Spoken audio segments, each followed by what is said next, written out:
Radio Bref, l'effondrement. Bulletin quotidien du 24 février 2025.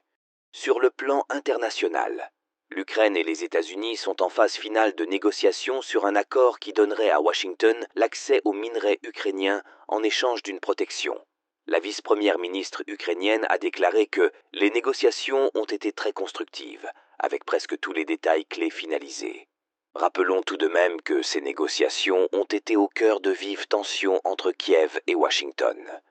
Le président français Emmanuel Macron est arrivé un peu avant 14 heures, heure de Paris, à la Maison-Blanche.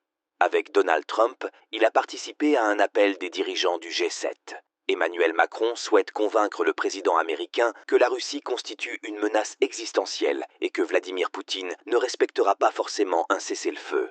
Il sera reçu à nouveau à la Maison-Blanche, de manière plus solennelle, à 18 heures pour un entretien en tête-à-tête, suivi d'un repas et d'une conférence de presse conjointe à 21 heures.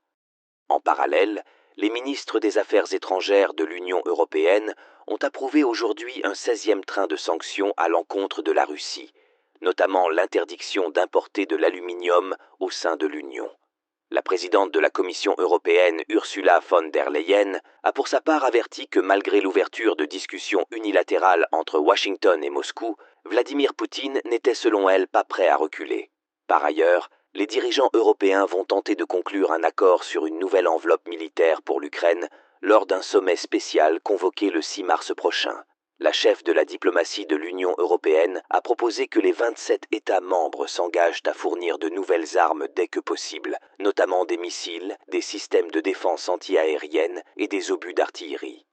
En Allemagne, au lendemain de sa victoire aux législatives allemandes, le futur chancelier allemand et chef de file des conservateurs, Friedrich Merz, a déclaré aujourd'hui vouloir se préparer au pire scénario dans les relations transatlantiques en matière de défense, constatant que l'administration de Donald Trump se détourne de l'Europe. En Israël, le Premier ministre israélien Benjamin Netanyahou a annoncé hier que l'État hébreu est prêt à reprendre des combats intenses à tout moment. Une annonce qui survient au lendemain du report de la libération des prisonniers palestiniens décidé par Israël.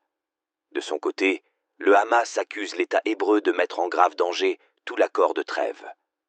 Entrée en vigueur le 19 janvier dernier à Gaza, après 15 mois de guerre, la première phase fragile du cessez-le-feu est censée prendre fin ce samedi. Mais les négociations prévues sur la suite du processus n'ont toujours pas démarré, et les événements de ces derniers jours rendent la suite plus incertaine. Sur le plan national, le détenu dont l'évasion sanglante par un commando armé avait fait 2 morts dans les rangs des surveillants pénitentiaires et 3 blessés a été interpellé samedi en Roumanie.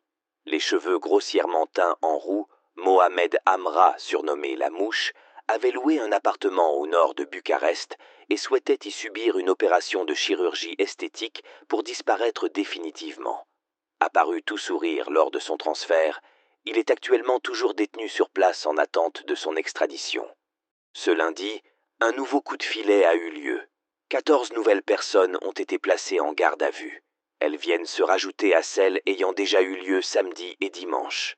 24 mises en cause ont été interpellées au total. Certains ont été arrêtés dans la région de Rouen, d'autres ailleurs en France, en Espagne, ainsi qu'au Maroc.